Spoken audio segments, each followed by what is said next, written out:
It's a special John Lund Unleashed 49ers Camp Report edition. Shout out to Lund loyalists watching on YouTube, those watching on X, Instagram, Facebook, and JohnLundUnleashed.com and the Lund Lunatics, listening to the podcast on Apple and Spotify. Make sure to subscribe and like John Lund Unleashed on YouTube and keep those alerts on so you don't miss anything. Now with the latest on the 49ers and the NFL, here's Johnny.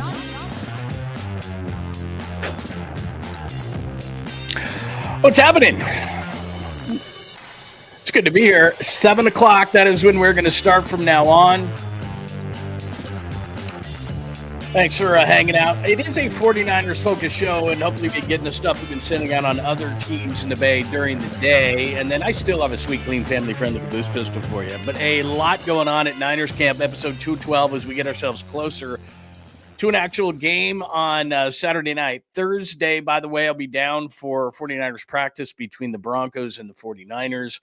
And so it'll be cool to go against somebody else. The guys today, we're talking about that. And there's a ton to get to for episode 212. I will make our Havro call in just 1 second. In fact, let me get one of the platforms isn't going till I click a button. All the rest of them are automatic. So I had to do one thing before we got going. Okay, that one's going. All right, everybody is here today. Thank you so much for joining us. John Lund Unleashed on YouTube. If you're watching on any of the other platforms, we'd love it if you came over, hung out in the chat room, talked some Niners, questions, comments, thoughts on camp so far. Anything that I say you don't have to agree with. I'm just giving you my opinion. It would be great. And again, I love it. So if you're watching later, just put under your comments underneath the show right here or at X at John Lund Radio, however you want to do it. But welcome, welcome, welcome. We are broadcasting live on John Lund Unleashed on YouTube, and if you would subscribe, that would be dandy. Like would be absolutely great because that helps the algorithm. And if you put those alerts on, you'll know when we go live. We go live all the time, and we send out stuff throughout the day, so you want to make sure if it's breaking news or anything like that, I'll do a quick hitter. So make sure you are subscribed, you hit like, and you have those alerts on it. John Lund Unleashed. We're also on the Bay Area Sports Collective where you need to subscribe. X at John Lund Radio, Instagram at John Lund Radio, Facebook, LinkedIn, however you are watching tonight. Thank you, but do consider coming over to the YouTube channel. That would be absolutely great. Tuesday camp, we'll get you caught up on that in episode 212, 11 days in. What do we know? Still, what do we need to learn? Dre and Huff, they are Broncos now, and they are returning. We'll talk about that. Robert Saleh speaks today, had a couple of interesting things, and every single day, they need to hit somebody else because it is kind of running together. But Saleh had some really interesting things to say. I got a long cut from him talking about the rookies, and he talked about all of them today. Really cool. Colton McKivitz doesn't get up to the podium all that often, but he's a funny dude. I don't know if you've ever talked to him or heard him or anything like that. He has the raccoon hats, and he's a big hunter and fisherman and everything. But he detailed how he got leaner in this offseason and got more ready to play, and that coincides with him being a free agent at the end of the year. And I know that he is a punching bag for some, but he's a solid right tackle. And if you look at him in camp, there's not a lot of guys that get the best of Colton McKivitz. So I'm not saying he's perfect, but he's not bad on that right side to complement the left side of Trent Williams. He doesn't make a whole lot of mistakes. I like Pooney at right guard. We'll see about Ben Botch at left guard. And then Brendel, I think, is too light and gets pushed around at center. But McKivitz isn't the problem that many people say that he is. And then you're also going to hear from rookie Nick Martin tonight, the linebacker. And again, he hadn't spoken, so I was excited to see him. And when you see him, he doesn't look small. He's got cut-off sleeves. He's not quite Trent Williams in the gun show department, but he's built. It's just that he's probably 5'11", 220, and he's got to have the beefy guys inside to protect him so that he can flow and run to the ball. So you hear a couple of things he's saying about his head spinning a little bit so far in camp. So you'll hear from those guys. Bosa's soreness missed his third straight game. We always got to go through injuries. Purdy's been that good, and what I mean by that is that we're not talking about the most important position in sports. We haven't talked about it hardly at all through this training camp because he's been that good. And what people are normally saying about Brock Purdy at this point is, oh, camp interceptions. Oh, what's he do? Oh, I'm so worried. Yeah, he's not a problem. And I don't care if he threw 50 camp interceptions because Brock Purdy, I've talked to him about it before, one-on-one, standing there talking to him, where he's told me, look, I'm trying to fit it in spaces. I'm not going to run. I don't want to run in practice. I don't want to, I'd rather force it in there. I want to play to happen. And it teaches him things of what he can fit in, what he can't. Like there's Fred Warner. He's about one of the best coverage linebackers in the league. By the way, Robert Saleh talks about D. Winters tonight. You'll hear that too, who took on CMC in a drill and did very well. But he's got to throw against certain guys to just kind of see what would be the norm and fitting balls in there. A lot of guys, I've seen it from Justin Fields and running kind of quarterbacks. They'll run in camp. I've seen it a lot. Young quarterbacks will run around in camp. You're not going to get away with that in an NFL thing. They've got a scrimmage going on, and it's, okay, they're not watching the quarterback. You could run for 20 yards on every play if you want to, but what the hell does that teach you? So when Brock would throw those camp interceptions and everybody would freak out, it was like, don't you get it?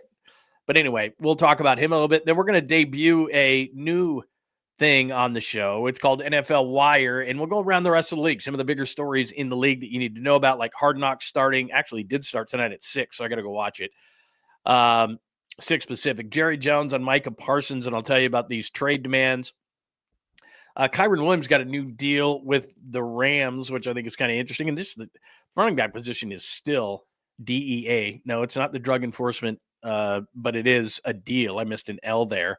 And then the Matthew Stafford injury, to me, it's a back. And this dude's 36 years old, and he's played a lot of football. And I tell you this all the time, the weirdness of, because I've done this for so long, you start looking at, a guy and the way he talks and what he's talking about with an injury and things like that. And you're going, wait a minute, there's something here. And I'm going to let you hear from Sean McVay tonight. And it's just a little weird. So a ton of stuff for you tonight. You're going to hear from Robert Saleh. You're going to hear from Nick Martin. You're going to hear from Colton McKivitz. Plus, the NFL Network was at camp. They're doing their camp tours. And so David Carr, Derek's brother, was down there. And he was talking to Christian McCaffrey about Brock Purdy and what he's bringing to the table during this camp. And then George Kittle crashed the set when Fred Warner was on there, and he was upset about something. So I'll show you that as well. So we got a ton of good clips debuting NFL Wire. It's going to be a great night tonight. So thanks for coming in.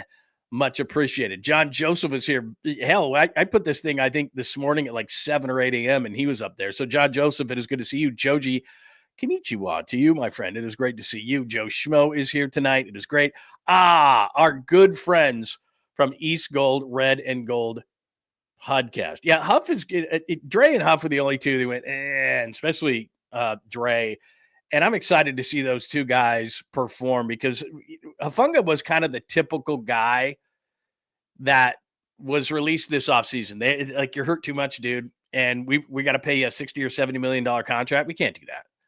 So that's kind of what typified it. Deebo Samuel, you're making too much money for what you're worth anymore. Huff, sorry, you're injured too much. Hargrave, you're injured too much. We're paying you too much. And so they're eating all of this money this year. They owed those guys. They didn't have Hufanga. He was just a straight up free agent.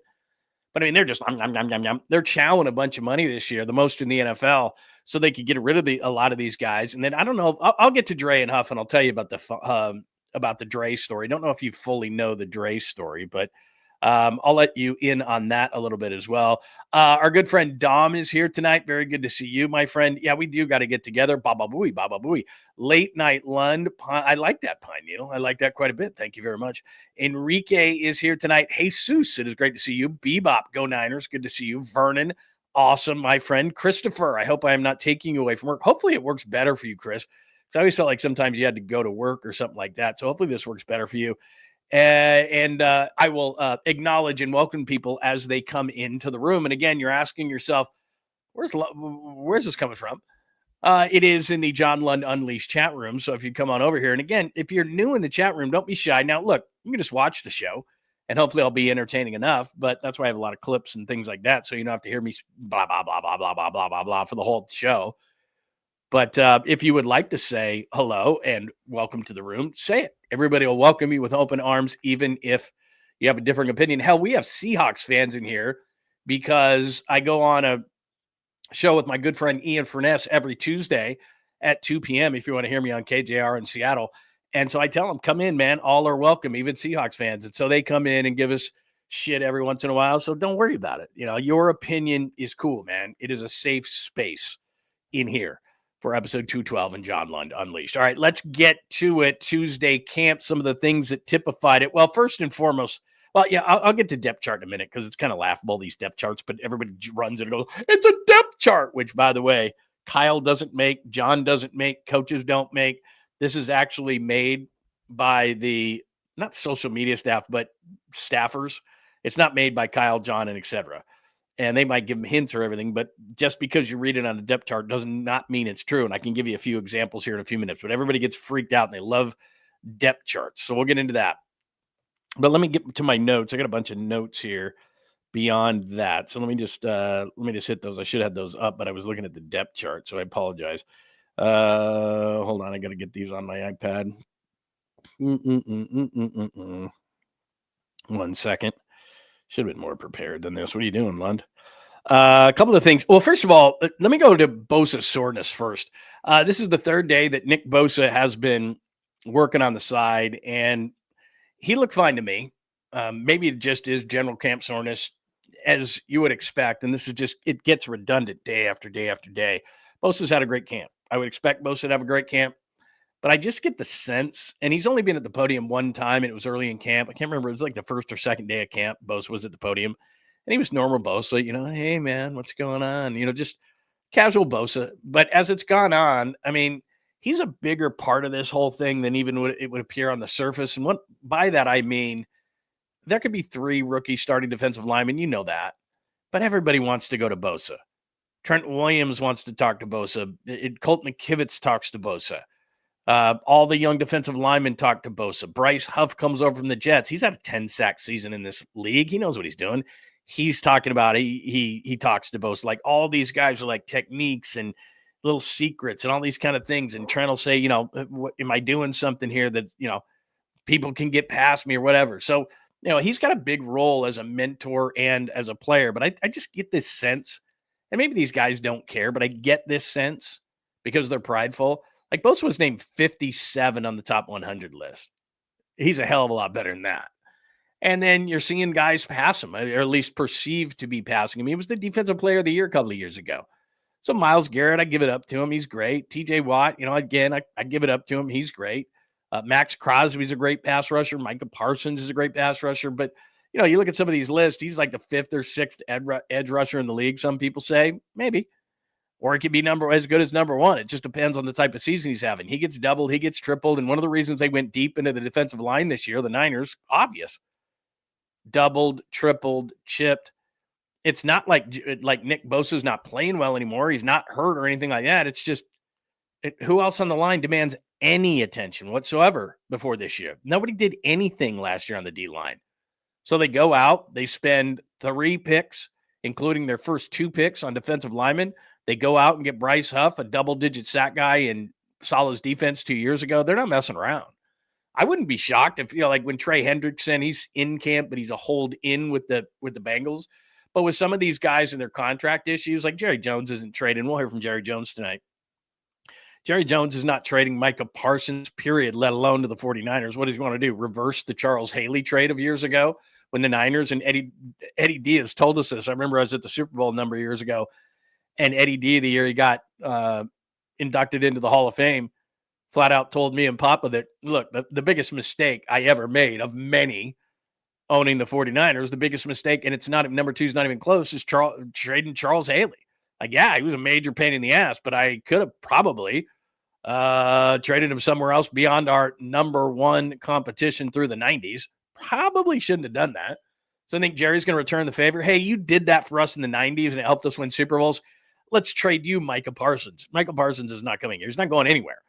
But it's not going to be that kind of a situation. But my point is that the Niners aren't just going to sit on their hands. If they can improve the pass rush even right now, and I like what I'm seeing from Mikael Williams, I like what I'm seeing from C.J. West. Huff is a speedball coming off the edge. Yes, that is heroin and cocaine mixed. Never tried it.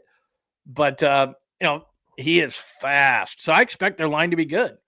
I expect it to get better as the season goes on because there's so many young players in this whole thing. And we're going to hear Robert Saleh talk about young guys tonight. But, him sitting out 3 days, it's kind of weird. But I saw him, he was moving fine. Didn't have any issue with that. He's moving fine. So there's that on my notes today. Injuries is probably what you want to know. Let's see. Where's my injury list?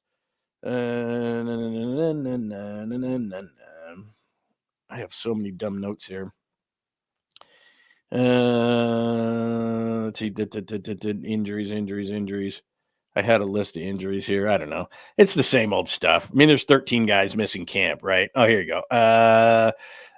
This was just today. Renardo Green, Jauan Jennings, still that calf. We're going to talk about that in just a second. 𝐽𝐿 is out till Raiders week. Christian McCaffrey had a rest day, but he was on NFL Network. Jair Brown's nursing an ankle. Guerrero out 2 weeks with a shoulder. Kyle Juszczyk, another guy that was working on the side and looked like he was moving fine, has got a heel issue. Evan Anderson's got a knee bruise. Trent Williams had a rest day. Kevin Givens is out for a while with the pec. Sam Okwuonu is out with a groin in the groinal region, and they called Bosa a rest day. So why did Greg Joseph get released? They don't have any damn players. They got to practice against the Broncos on Thursday, man. I mean, they don't. That list is long today. So that's what's going on. 11 days into camp. You know what's funny? I'm going to start playing these videos for you. What's funny about camp is we're all writing about the same things every single day. You know, the wide receiver position and Jauan Jennings and all that kind of stuff. But Pearsall for the third day in a row and Brock Purdy are really getting on the same page. You've heard that, but just telling you. Upton Stout made more good plays today and was taking on Ricky Pearsall. You've heard that. To give you some new news, I'm going to let you hear Robert Saleh say this, but it's really interesting. Mykel Williams is rushing better from the inside than the outside.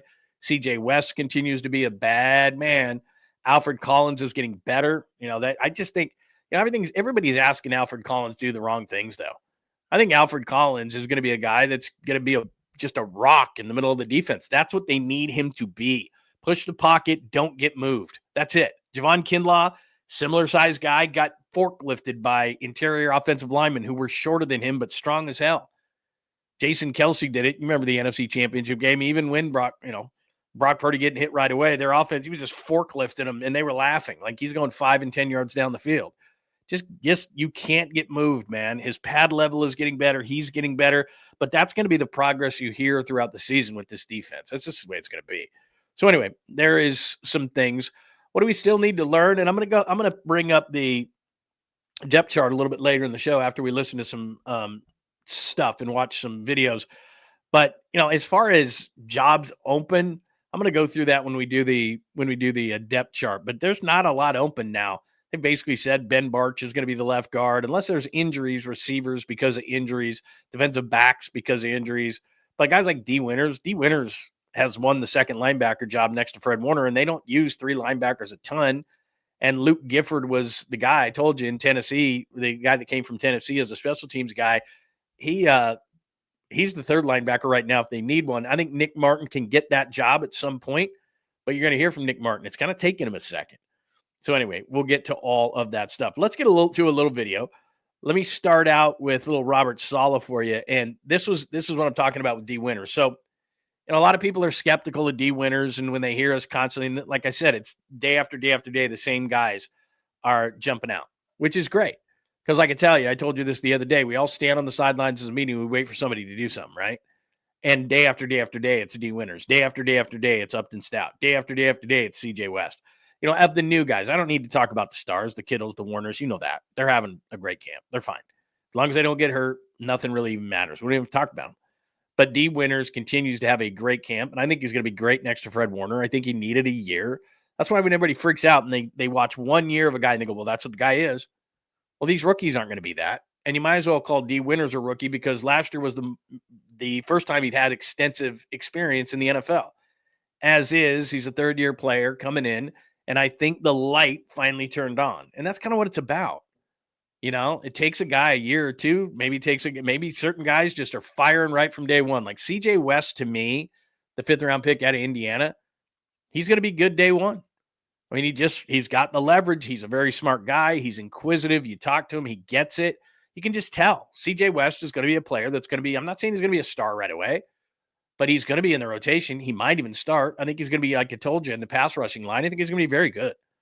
So anyway, here is Robert Saleh talking about the evolution of D. Winters and specifically a one-on-one play he had today against Christian McCaffrey.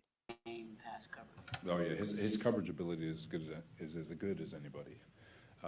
You trust him in those situations. You know, you normally with a guy like Christian on the field, you're not going to want to be in a call that puts it back one-on-one, but gave him the op and he won. And with every passing day, he builds more and more trust that he can do that. And the more he shows that he can, it just creates openings for everybody else, especially from a blitz standpoint, where we can send extra people in at their protection, knowing that we have guys all over the place that can handle the different athletes that the league has to offer. So, I mean, that's really encouraging, and I'll tell you why. And you know this. What was the problem last year? One of the problems defensively, and there was a number of them, but what was, I think, one of the biggest, probably top 3 problems defensively last year for the 49ers? Devondre Campbell. Devondre Campbell was the guy standing next to Fred Warner. He was the second linebacker on the roster. How did you know his name was Campbell? Because he was turned around constantly chasing a guy that he couldn't cover. That was constant. That was a part of the game plan for the other team last year. Where's 59? Whether it's a tight end, whether it's a running back, whether it's a receiver, whatever it is, we're running guys into that zone because 59 can't cover. Devondre Campbell had years where he was actually a Pro Bowl player with Arizona and Green Bay, but not last year. And then he, of course, quit on the team. But he was, because Dre Greenlaw was out, he was the number 2 linebacker on the 49ers because they tried with D. Winters, and he wasn't ready. He just was not ready. So that's what was going on. So now you're sitting there going, okay, now everything's good. Everything's good, right? So anyway, D. Winters, that is a huge, huge deal that D. Winters is, a lot of people are saying, and Robert Saleh just said, hey, he's a great coverage guy. Because a lot of these guys, and I told you this, I'll give you a great example. Reuben Foster, for example. Reuben Foster, when Reuben Foster first came in, I went to training camp, and I remember, and it's not just Reuben Foster as, I'm testing this thing. Does somebody say they couldn't hear me? Reuben Foster was a guy that, comes out of Alabama. The Niners trade up to get him. They're all excited. And then all of a sudden it's like, I'm watching him in camp. And when it came to the rundowns, a lot of linebackers, college linebackers come into the league like this. Can they go downhill? Oh yeah. Reuben Foster could go downhill. He could get to the line. He could pass, he was all right. But then when he'd go on pass coverage, it was like, oh my God. Like I remember the first day and I'm watching him. So we're watching him and, he's going forward, he's going forward, he's going forward, he's going forward. It's great. Now he's in pass coverage. 𝐃𝐨𝐬''𝐵 does an arrow route on him, which is just like this. So out in, and Reuben Foster like falls down and we're like, uh-oh. And then I know this tight end's not even on the team anymore. It was some 3rd or 4th string tight end. Not even, he was a blocker. So the next rep is that guy. He burns Reuben Foster. Another guy, he burns Reuben Foster. And we start looking at each other like, this is going to be a problem. Because you got to be able to cover in the NFL, man. You don't necessarily have to be Patrick Willis or Fred Warner, but you got to make it so that the other team is not targeting you. And that's what an offense does. Okay, where are the weak spots? That's what we're targeting. So Devondre Campbell last year was clueless when it came to pass coverage. Now you're hearing Robert Saleh say he's an amazing athlete and really, and I mean, he's going a little maybe overboard here, but he's saying, look, he could be one of the best pass coverage linebackers in the league. Well, Fred Warner already is. And so, look, as long as those guys, and he's still a speed guy. He's not as undersized as Nick Martin, but he's still a speed guy. So as long as those big pieces of beef that the 49ers drafted can come through and keep linebackers off him, D. Winters is going to make plays this year. I really believe that. So there's cut 1 from Robert Saleh. This one we've been talking about for a long time. Here is another discussion about the rookies, but this is how they're progressing now that they are 12 practices in. Here's Robert Saleh asked a question about how the rookies on defense are progressing. I would, we love this rookie class. That they're all attacking every moment. I know Fred spoke pretty candidly about up and stout. He's doing a hell of a job. Alfred's been getting better every day, getting his legs underneath him, showing some really good progress in the run game. CJ's been showing good stuff in the run game. Michael, obviously, it's hard to see in there, but his pass rush on the inside has been fantastic. And even Siegel, safety, is coming along. Uh-oh, sorry about that. I just screwed that up. Hold on. Doing a really nice job. So just overall as a group, they're getting better. They're competing. Going against a really, really precise offense. Our offense has been rolling out for 8 years, and so the precision at which they operate is pretty damn good. So they're getting all they're getting all they can handle as rookies. It's as hard as it's going to get for them going against our offense and all the different things they do, but they're showing that it's not too big for them. You know what? He's got great feet. he's kind of awkward because he's long, he's tall, he's not a traditional 3 technique. So he's got great foot speed and strength and power and length to he's shifty. He can get outside his frame. I'm trying to figure, like, it's different for guards to go against a guy like him. And he's so good with his hands. He's so good with his feet. He plays with great pad level. He's got power. So he's a 3-way player. He can run around you. He can run through you. He can counter. And, he's showing all of it off. And, he still has a long ways to grow. So, like I said, he's going to be a good football player in this league. And it may not come this year, but you could see it through practice that this kid, once he gets it, it's going to be special. All right, there he is talking about the rookies. And again, it excites you every time they start talking about Mykel Williams. And the thing that's happening with him slowly, like I said, I think it's going to take a minute. And you're hearing that kind of caveat happen. And you're going to hear, actually, do I have it tonight? I think tomorrow night I'm going to play it for you, because tomorrow night I'll have a guest on the show who I'm not at liberty to say yet. But I'll have a guest on the show tomorrow on an off day to just kind of go through camp through 12 days. They're off tomorrow. And then Thursday is the joint practice with the Broncos. But let me just go back to the end. Saleh's talking about every day Upton Stout, every day D Winters, every day, CJ West, every day. I mean, again, we don't have to talk about the stars. We don't have to talk about Warner, even Demo Lenore. He looks great. All these kind of guys. Bosa, unless he's injured. Like I said, he's missed his 3rd straight practice, but they're saying it's a vet off day. So, okay, I'll believe them at their word. We don't talk about the superstar guys, but it's every day it's talking about the same guy. It's Upton Stout. It's D Winters. It's, again, it doesn't mean they're going to do great. I don't know. Thursday's the day. And I want you to come in every single night to hear what we're talking about, but Thursday especially, because that's going to tell us. And I've told you the story, and I'll tell it again and again and again, but the biggest one in recent years is Trey Lance. Trey Lance, first couple of weeks of his rookie year, there were whispers, because I was down there, this guy might start. He might start over Jimmy G. Goes to a joint practice with the Chargers. It's a totally different defense. He doesn't know, this, that, or the other. That's what you do. You say, hey, mix things up for this guy so he's a little bit confused. He never recovered from it. Honestly, he never did. He never recovered from it. And you'll hear from Sean Payton tonight too. I have some Sean Payton to play for you. It's just different. Certain guys are going to do it. Sean Payton, I was listening to his press conference today. Obviously, the Denver Broncos head coach. They're coming in Thursday, and then of course Saturday night. And Sean Payton's going to play his guys against the Niners, 1s versus 1s. They're going to do that whole thing. They're going to have the joint practice. And Sean Payton said, and I'm playing guys on Saturday too. He goes, I'm not playing guys. He goes, there's only 3 preseason games, and I don't play him in the 3rd one very much. He goes, I play him in the first 2. Every coach is different, especially because they've cut from 4 to 3 games now. Every coach is different. So Payton said he's playing his guys Thursday and Saturday. Kyle Shanahan said the game basically is Thursday for him. None of his stars are playing. Now, you can't sit everybody out. Fans freak out. Oh, you got to sit everybody. Well, 22 guys got to play at minimum. Actually, more than that. You have a punter and a kicker and everything else.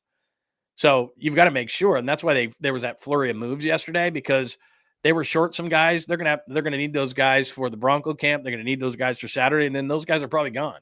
And some of those other guys might come back. I don't think the kicker's coming back, but they might move some guys back on the roster. But that's just kind of how it works.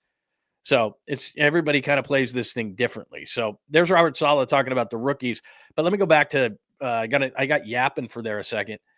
Mykel Williams. He's actually rushing better from the inside when you watch him than he is the outside. And I told you, he had the fewest reps of any edge rusher coming out of the draft. When he's on the inside, and you heard Robert Saleh say this, he can go around you, he can go through you. He's got moves on the inside, and he's quick. So these guards are like, what the hell do I do with this guy? Whereas the tackles, he really doesn't have the go-to moves on the outside. But that's okay, because on 1st and 2nd down, he's going to be used or asked to, more than rush the passer, be an edge setter. And that was a big problem last year. Everybody thinks, Leonard Floyd got 8.5 sacks. He was awesome. No, he wasn't. He played over 500 snaps. And in those, 8.5 sacks, way to go. The other ones, he sucked. Setting an edge, he sucked. They got smoked in the run game. And a lot of it was going to his side. And so they needed a guy. Eventually, he's going to be a guy that can rush from the outside. But for now, he's going to set an edge. Then he's going to come inside. He's going to give guards problems. Bryce Huff's going to come off that other edge. Bosa's coming off the other. And I bet it's going to be CJ West as another guy inside. It's going to be nasty. But right now, he's a better inside than outside pass rusher. So I thought that was interesting that Robert Saleh said that. All right. Ladies and gentlemen, boys and girls of all ages, making his debut, I believe, at the podium, at least for the 2025 season. Here is Nick Martin, third-round pick out of Oklahoma State. If you don't know the story on him, he's a really good linebacker in college, but he got banged up last year. And it was a bit of a surprise that the Niners took him as early as they did. But again, there's a bit of a philosophy change defensively. Big beef up the middle to push the pocket and to keep the interior linemen off the second level, the linebackers. D. Winters, speed guy. Nick Martin, speed guy.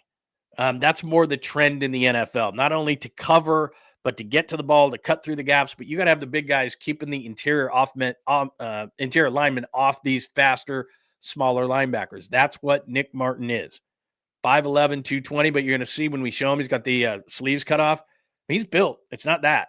He's just not a really big dude, although he's pretty cut. Here he is about what he's learned so far through 12 practices. And he's going to say a couple of key words here, which I'm going to talk about after he's done talking. Here's Nick Martin, rookie linebacker out of Oklahoma State today. Definitely the technique side of it. Football is football, but each team has different techniques. So the techniques are a little bit different than it was in college. So just really perfecting that and getting that down and learning how to play. You know what I'm saying? The right way to do it, the right way to hook drive, the right way to do all these different things. But yeah, I'm definitely looking forward to all of that. But it's definitely has been a little bit of a learning curve. But it's definitely, I've grown a lot, in just these 2 weeks of the camp going on. And it's been a lot of just growth and a lot of growth that I've seen in myself. And definitely it's beginning to slow down a little bit. And the reps are definitely allowing me to get better. So. The thing that's interesting about that, he said a couple of key terms or words in there that again, as the season progresses, all right, I keep warning you of this. They're going to be, I think, okay when the season starts on this defense. They're going to be okay. I still think that they're going to need the offense to score, 30 points a game.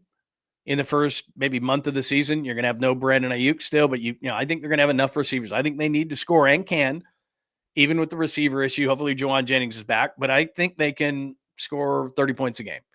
Last year, they averaged 22.9, no Christian McCaffrey, and Brock's going to be better. So 22.9 points per game, which is 10th in the league, tied with Atlanta. They got to add a touchdown to that, especially early in the season, because this is going to take a minute. And you heard Nick Martin. He said he's thinking. What's the worst thing that a linebacker can do? Think. You got to react and go. Fred Warner doesn't think during a play. Fred Warner is prepared. He knows what the offensive scheme is. He's seen a million things.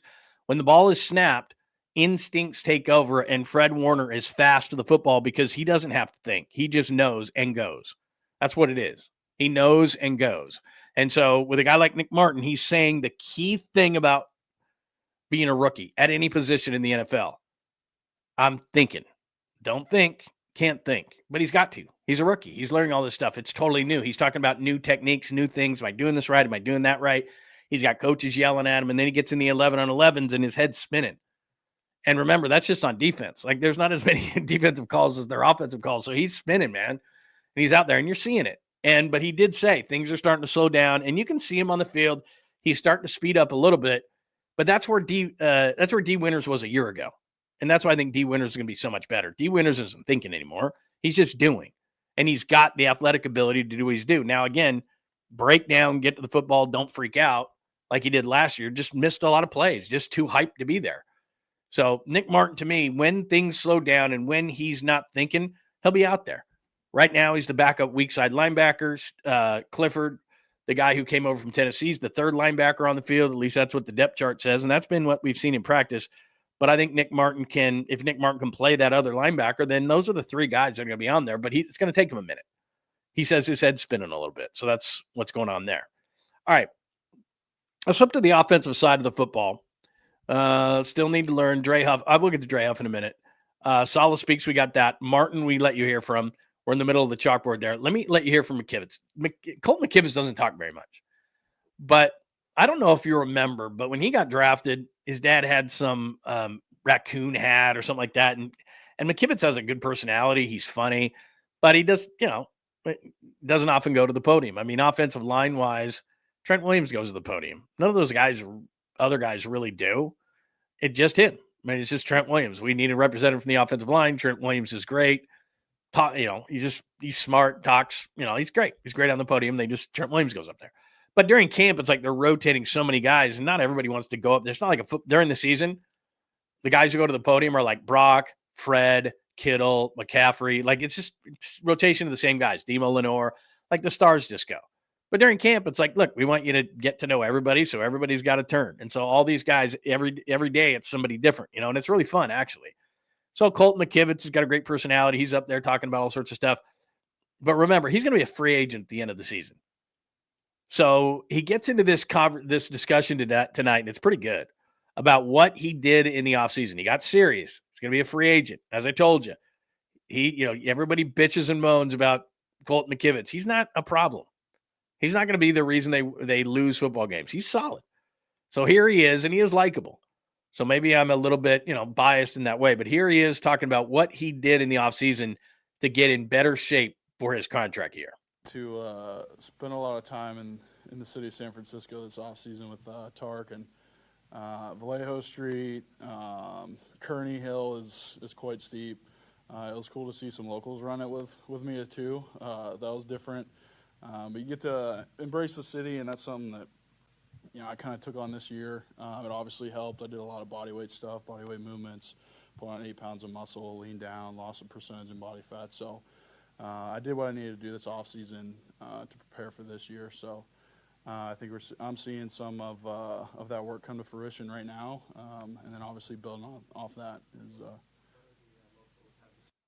All right, so then they just asked him about locals and all sorts of stuff. And anyway, he was running hills in San Francisco, and he was running into fans who knew. It's hard to miss him.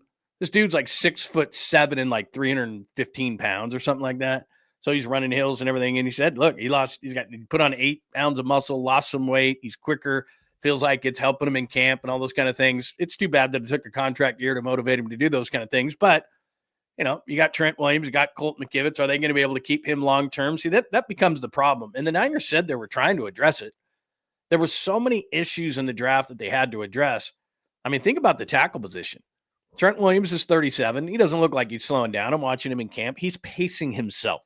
So, by the way, if anybody comes back from camp, any people who report on the 49ers or have 49ers content or anything, and anybody tells you that Trent Williams is not having a good camp by any stretch of the imagination, he just paces himself, man.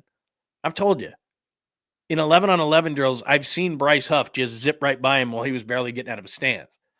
He's not going 110 miles an hour, man. He's 37.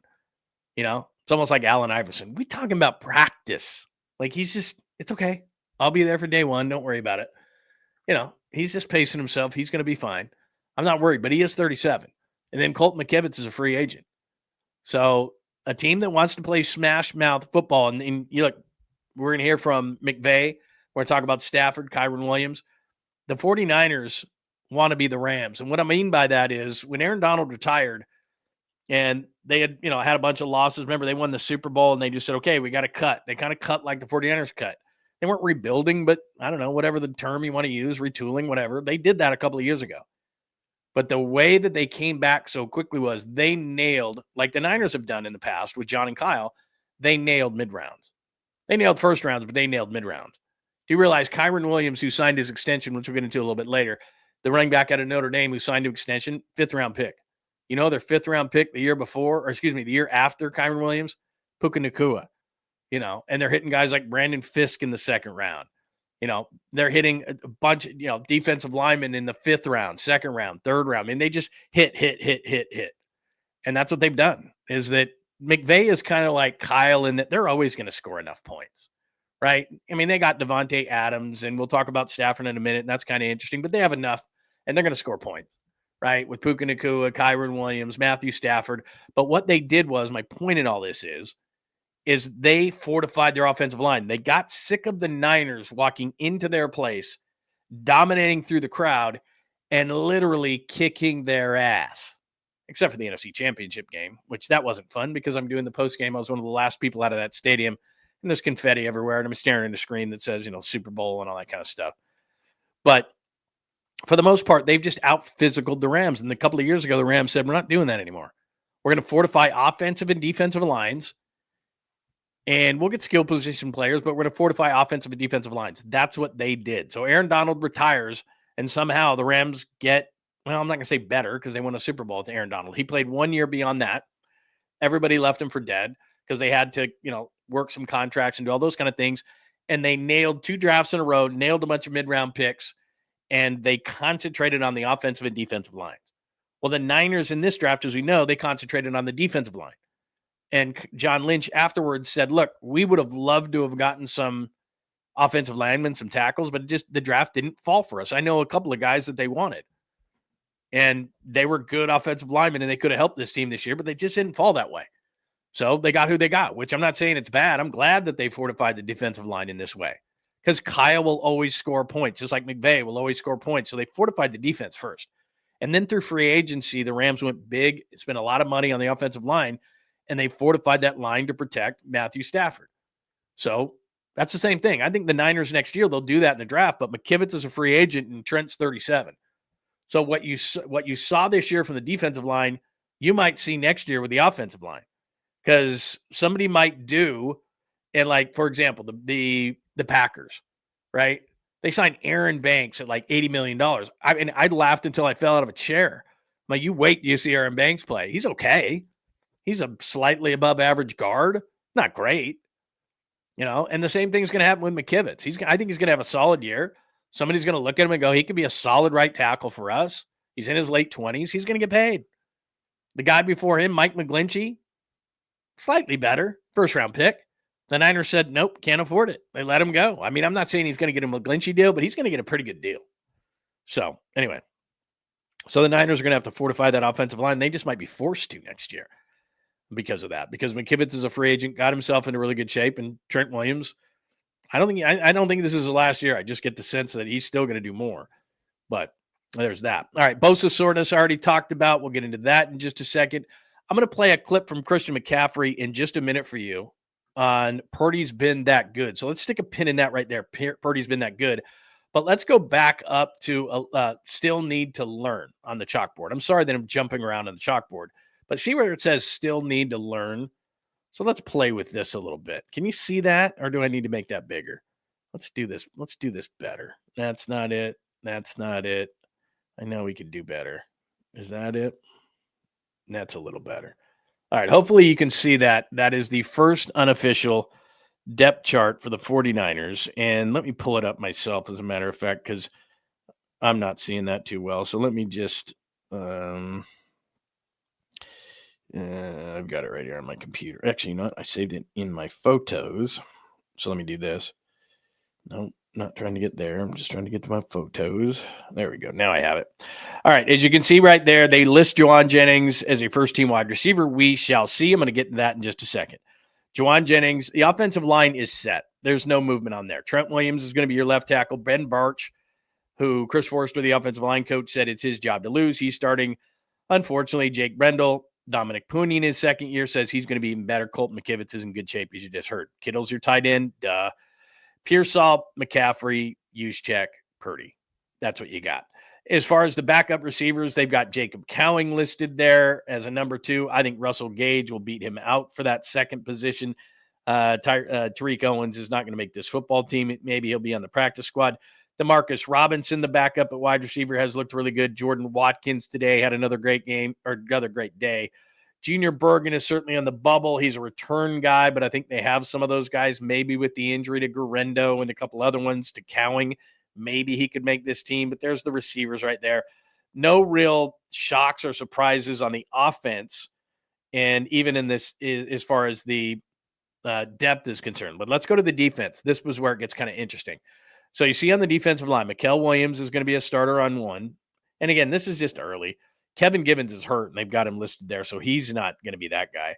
Jordan Elliott, I think they're going to start. Nick Bosa, I think they're going to start. If I was a betting man, I think one of the starting defensive tackles is going to be CJ West. He's been that good. Now he's mentioned as a third stringer here. That's not happening. Alfred Collins is going to take a minute. I don't think they're going to put Collins and Elliott together because they're kind of the same kind of guy. I think they want some push in the middle. That's going to be C.J. West. So if I was betting right now, I'd say Mikael Williams, C.J. West, Jordan Elliott, Nick Bosa.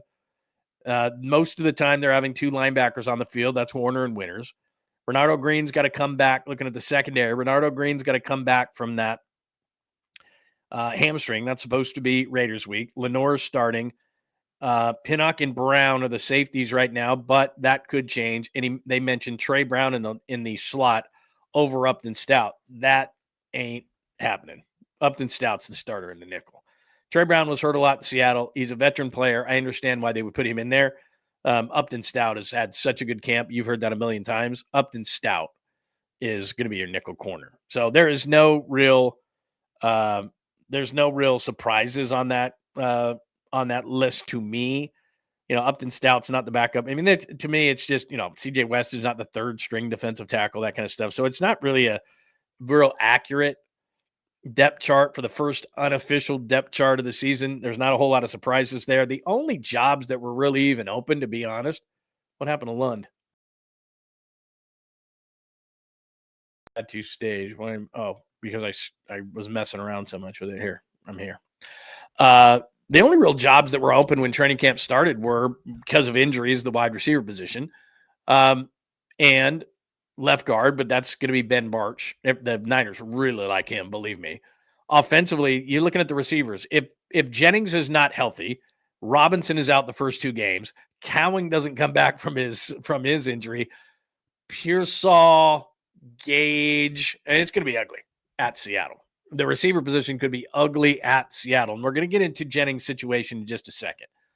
I expect him to be back for some weird reason. But so I think first week it's going to be Jennings, Pearsall. And if I was a betting man, just because it's week number 1 and Robinson's not going to be playing, I just think he's going to trust Russell Gage. I like Jordan Watkins. I don't think he's going to start a rookie in week 1 at Seattle with that roaring crowd. I think it's Russell Gage, a guy who's been in Tampa, Atlanta, having a good camp. I think Gage might be the guy just because he's a veteran for the first couple of weeks, and then they'll change things up again. So is that good enough? I don't know, but that's what I think. So there's that. Let me play Purdy's been that good, and then we'll get the Jennings situation, and then we'll go NFL wire on you. By the way, questions, comments, thoughts, hit me up. There's a few things on the chat line that I'm going to get to because a lot of people are talking in the chat room, and a couple of things have caught my eye. So if you want to hit me up in the chat room, I will be answering questions shortly. And if you want to 100% get your questions, comments, or thoughts on the air and on the show, all you got to do is hit me up with a super. Very, very simple to do. And by the way, if you're on any other platform, come on over to John Lund Unleashed on YouTube. Please subscribe, hit that like button, and keep those alerts on. And you can hang out in the chat room with us. And make sure that you say hello so that everybody can welcome you because it's a great chat room. All right, Purdy's been that good. Purdy is in that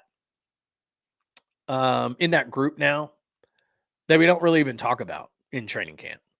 Because what am I going to say? Fred Warner's really good. George Kittle's really good. Christian McCaffrey's really good. Like, there's nothing really to say. You've seen them on Sundays. They've proven themselves over and over again. Unless there's an injury, I won't really even talk about those guys because it's like, what do you want me to say? Kittle's having a great camp. Bosa's having a great camp. He's been out for 3 days. That mildly concerns me, but they said that he's out and just working on the side. But that's weird that he's out 3 days. But okay, I'll take your word for it that he's not hurt. And I did see him, moving around. And so, okay. So I don't even mention those guys. Dima Lenore is kind of getting on that list too. If he makes a play, I'll mention it, something like that. If McCaffrey makes a great catch down the sidelines, which I've seen him do a couple of times in camp, the way he's running, the way he's bursting through holes. And the only reason I bring up McCaffrey is he's coming back from an injury. And a lot of people are doubting him. And fantasy football people, they'll pop in and they'll be like, hey, what's he look like? I have friends texting me, hey, what does McCaffrey look like? Looks great. And if you pass up, if he's, I don't know, if he's on the board and you're picking 4th, then you waited too long. Like, it's going to be what? Saquon Barkley and, there'll be a number of guys. But, I mean, like top 5. McCaffrey's top 5, I think. I mean, he's going to be that good. But whatever. But that's the only reason I talk about McCaffrey at all is because it might be an injury. But Brock is in that group now. And Brock is having a great camp. I don't keep camp stats. I think they're the stupidest damn thing ever. I get it. Twitter never stops. Social media never stops. The thirst for information for an NFL team never stops. It's insatiable for people. They just can't get enough. But camp stats are stupid. And you'll see why with like the Bronco practices, because you know what's coming. They know what's coming defensively. You've ran that play a million times. You're not game planning against your own defense. Hell, they're not even game planning for the Broncos. They're just on Saturday or Thursday. They're going to run what they're going to run. And Kyle and Sean Payton have talked about, here's what we're going to run and all these kind of things, and they can control it and they like it. But, it's a different defense. So how Brock performs against Denver, that's a storyline on Thursday. But as far as camp is concerned, I don't know. If I'm just saying a general day for Brock Purdy is probably like the ball hitting the ground a couple of times, maybe an interception, but a lot of times that interception, he's working with receivers he never worked with. They're wrong. He's not wrong. He's moving in the pocket. He said he worked on different angles throwing the ball. He's just been great in camp. There's nothing else to say. Everyone, I don't care. I'm beyond the stage 2 where I care what anybody thinks. So-and-so's list of quarterbacks. He thinks this is the Mount Rushmore. This is the top 5. This is the top 10. Brock's not in it. Oh, I'm outraged. I'm not outraged. I don't care that he's not in your top 5. I don't care. Here's Christian McCaffrey. The NFL Network was in town today during training camp, and David Carr asked Christian McCaffrey why he likes playing with Brock so much. It's like you watch him in Kyle's offense, you watch him rip through his progressions. He finds Christian like he's the 5th guy down in the red zone. He still finds a way to get it to him. Like, can you just help us out? Just talk about Brock Purdy. Can I just stop for a second? I'm going to let him finish, and that's David Carr with the slick back hair. Look at McCaffrey's legs. I mean, seriously. I mean, the dude is, he's not even 6 foot, and it's just like, the dude is like, got Hulk legs. Anyway. Just briefly, kind of his brilliance and why you think he's one of the top quarterbacks in the league. Yeah, playing with Brock is so special because, he does such a good job of just doing his job. But then people forget how good he is at making plays that are unscripted. And maybe one time he sees something that's covered and he knows it's not covered, and playing with instinct and swagger. And that's something that, it's tough to coach that because that's just confidence. That's him being him. And I think that's what makes him so special is his ability to make any throw on the field, do it on time, but also those unscripted plays, the scrambles, and just making plays with his feet, with his arm. Some of those things you just can't teach, and that's what makes playing with him so we're just going to roll that clip next time someone asks about Brock Purdy. Right? Yeah. Let Christian just handle it. Yeah, have it at the ready control room. Yeah. But let me explain to what he's talking about, because this is something that Brock made a conscious effort in the offseason to get better at. He does have good feet. He does have good legs. And, he's not Lamar Jackson, but he's not Tom Brady either in regards of the pocket. And so what he did in the offseason in his big new Nashville home was he worked a lot on different arm angles, watched a lot of different quarterbacks and like arm angles, because you're always, and especially him, he's not the tallest guy at 6'1". So if you're 6'5", if you're Justin Herbert in there, you're not going to have to work as many arm angles. Justin Herbert has basically got that, over the top motion, somebody like that, or a Josh Allen. But at times, and Patrick Mahomes is the master of this, and I know we all hate him here, but the master of the different arm angle is Patrick Mahomes. And that's Brock Purdy looked at that and said, you know what? I need to learn to do that better, because I'm not just going to stand back at 6'1" in the pocket and just pick my guys. I can't do it. Blind throws. That was part of the problem last year. He had too many blind throws. There was too much pressure. High, straight up the middle. Who's there? But he was getting the pocket pushed a lot of times, and he was throwing blind. And so what he's trying to do is he's, around linemen, moving around, when I'm moving and on the move, what kind of different arm angles. So we worked on a lot of different arm angles. And that's one of the things this year where, he is that guy that can create out of the pocket. He's going to, that's one thing. And everybody thinks that like Brock is a complete, but he's not. He's still a really young quarterback. He's still improving, but he knows the offense better. He's more confident in it. He's leading guys. He's even being, stepped up another realm as a leader. There's just a lot of things that the coaches are talking about. But like I said, one of the funny things about this camp is nobody's talking about him. He's the quarterback. He's always been talked about his first few years in the league, whether it be an injury and he's coming back from it. And when can he come back? That was a couple of years ago. But it's just kind of become one of those things where it's like, what are you going to say? He's steady. He's good. He's smart.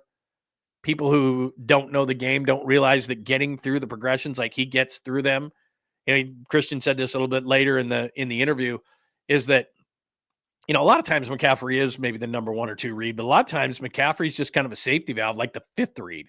And Brock gets to it so fast, like boom, boom, boom, boom, boom, boom. And Christian loves it. I mean, he's just like, it's amazing how quickly he can process this stuff. And I told you this story the other night. I was watching an interview with Brady, and it was at the Super Bowl. I was just flipping through stuff last year's Super Bowl, and he said, the thing is, I don't have to snap the ball if I don't like the read of the defense. And so many guys are like, they're just young quarterbacks, and they just snap the ball anyway. And they don't know what the defense is going to do. Brady knew what the defense was going to do just by the set that he looked at. And he was like, okay, I have 3 plays in my head, and I can just turn and change it to that one, or I can change to the third one, whatever the case may be. Brock's got that same responsibility. He'll come up to the line, and he'll have 3 plays, and he'll look. And he knows, too, not to the extent of Brady. I'm not saying that. But he doesn't start reading the defense when the ball is snapped. He walks up to the line and looks and says, okay, I know what they're going to do. Either this play is going to work or it's not. And I call out of that play. Even if it's a 2-yard gain versus a 5-yard loss, that can keep a drive going. And so those are the things that young quarterbacks don't realize. And he got from day one. I mean, just the intricacies of the position. Yeah, he doesn't have the strongest arm. Yeah, he ain't the tallest guy. But the things that he does, you don't really measure, And that's reading a defense before the ball is snapped. By the way, if you can't read the defense before the ball is snapped, you got 2.2 seconds and a 300-pounder is trying to kill you. And by the way, you got to read 5 routes in those 2.2 seconds. Best of luck if you don't know what the defense is going to do. Brady read the defense and knew what they were going to do before the ball was snapped. So the game slowed down for him. And that's what Brock does. I mean, there's really nothing to say, man, because it's just like the whole time. What am I going to say? Like, even I'll go out there sometimes, and it'll be like, all right, I'll take a little bit of video of them, but I'm just like, same old. It's just Brock being Brock. I'm going to play this Kittle for you, but I'm also going to explain something after Kittle. But anyway, something got banned today. This is pretty funny. Something got banned today, and Kittle's pissed because he would do this before every drive, and then I got a great story for you. So here's George Kittle. It's NFL Network again, and he's crashing the set where Fred Warner is. Take a look at this. We were always going to have a chance. You know what I'm saying? And, Okay, hold on. So he crashes this thing, all right? And I'm going to tell you why in just a second. But I'm just going to give you a little point of reference when I'm talking about being down at camp. So you see right behind these guys, there's a scoreboard, and then there's kind of a fence right there. That's on the far field. So there's 2 100-yard fields. That's on the far end, right? That's where we stand, all right? So we stand there, and the closest field we can see stuff. The furthest field we can't see stuff. And that's kind of where, and then if you see that white tent behind Kittle, that's where the fans sit down there. And we kind of go from that side where that scoreboard is over there and over to that. And then sometimes if there's a scrimmage, we'll go over to that other field. But they just kind of keep us on the outside walking around that whole time. And we do our best to shoot video and send stuff to you and overreact to like one play in a camp practice. So that just gives you kind of a background of what's going on when we're down there. All right, continue. We're just right there, buddy. Like George, I didn't even know he was there. Good. I was just letting Fred finish. Yeah, Okay, no, great. appreciate that. Yeah, get out of here, dude. What are you doing? Yeah, this is the linebacker Holy time. smokes. Worse. Now it's a 4-shot. That's right. We can pan out. Look at us. Wow, we can get everybody that's in. not a bad looking sorry for picture right there. interrupting. Look at that. Everybody's in now. Yeah. But yeah, man, I mean, the goal, of course, is being in Levi's, beginning of 2026. That's always the goal. Sure. And George, hello, friend. How are you? I honestly just came up here to air a grievance. Oh. Our team got a memo today that smelling salts and ammonia packets were made illegal in the NFL. Wow. And I've been distraught all day. Okay. Illegal? He even said that he's not practicing anymore. I considered retirement. Yeah. So they go ahead and bring that back for George Kittle. If Yeah, you're hearing so this, we got to figure Mr. out Goodell. a middle ground here, guys. Yeah. Somebody help me out. Somebody come up with a good idea. Send Fred, the it's email. on you. Airing of grievances. Yeah, that's all I had to get out there. I'll get that off my chest. Is it before every drive is a I'm an every drive. I'm an every drive guy. I've seen Every guys down. like that. I'm an every drive guy. In between every play, he No, gets that's one too in much. his socks, pulls out the That's sock. way too much. Yeah. Well, it feels like the energy's still out here, though. I mean, No, definitely. But I missed those already. Well, they haven't been outlawed at practice. No, we don't have them out practice. Okay, all right, just checking. That's all right. That was my only grievance, but besides that, you guys look fabulous. We'll Friend, fix it. it's all yours. Thank you. George, we'll do So there you go. No smelling salts anymore. And I can confirm George Kittle did those before every series. But here's I got a great story for you. So I would be up in the booth. Papa, who I know is getting better, is next to Tim Ryan. Then I sit on the next level. And before the fourth quarter, Tim Ryan would turn, of course, the analyst for the 49ers. And I saw people talking about this before, so I'll run this into some news that just came out. But Tim Ryan turns to you before the fourth quarter starts, and he's got those ammonia packets in his hand. And he goes, "Let's go, bro." And if you don't do it, then Tim's going to like elbow you in the neck at some point. I've had it happen. Chest, neck. He's a big boy. He still goes to the gym every day. He's a big boy. And so you do it. And he just, before the fourth quarter starts, I'm not playing, but before the fourth quarter starts, every game in the booth, he's got those on him, and he sticks them under your nose, and you're like, if I wasn't awake now, if I wasn't awake then, I am now. So we're all ready for the fourth quarter, and Tim's going like this. He's holding up his four fingers. And then, he's putting up the smelling salts, and you're like, bro. So anyway, just saying. I know what he's talking about with those things. Because, he's doing the smelling salts. So anyway, that's a fact. So they are, I don't know if they're going to be removed from the booth because Tim Ryan's going to be pissed, but they are removed. So there you go. That is the latest as far as that goes. And then one more thing. I talked about this yesterday, but then people are starting to pick it up. People are starting to talk about it more. Is Jauan Jennings out of camp because of a calf injury, or is Jauan Jennings out because of his contract situation? Well, let me play the Richard Sherman for you. Maybe you missed this, maybe you saw it. But I got the Sherman thing in here, or did I not load that thing up? No. I thought I loaded it up. Let me see. I'll load it up right now. Hold on a minute. It's at the bottom here, right here. All right, so here's Sherm, and then I spliced in Kyle Shanahan's response yesterday. So this is first you're going to see Richard Sherman on his podcast questioning whether Jauan Jennings is really hurt or if it's a contract thing. You'll hear Kyle Shanahan and then Pro Football Talk, and of course Mike Florio, who does not have good sources within the 49ers building, opines on it as well. So here you go. Oh, yeah. There you go. That'll be it. Looking in, if you're just looking at it objectively, knowing what you know, you say, okay, Jauan Jennings had this injury, and calf injuries are nagging, and they take a while, and you don't want them to come back because once they come back, you got to sit 3-4 weeks anyway. So I understand the patience, and hey, we're gonna take our time. We're gonna make sure we get it right. But from the outside looking in, when you make those demands, it could look like you're holding in. And so I'm glad Kyle Shanahan got ahead of it and said, hey, no, this is an injury. We understand. We're all on the same page here, and I respect that. That's how you put fires out.